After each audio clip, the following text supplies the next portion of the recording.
А должок вам не пора мне вернуть? Вообще-то это ты нам должна. Чего?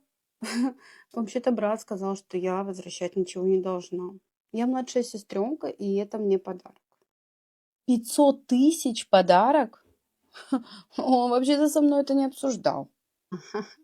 Я, кажется, поняла. Ты, видимо, не в курсе о том, что он у меня занял, да?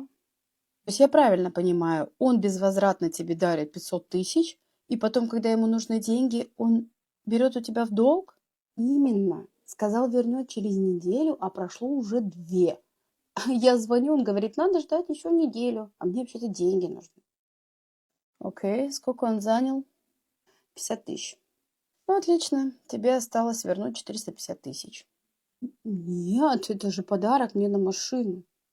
Это деньги из общего бюджета. Ты вернешь мне 450 тысяч.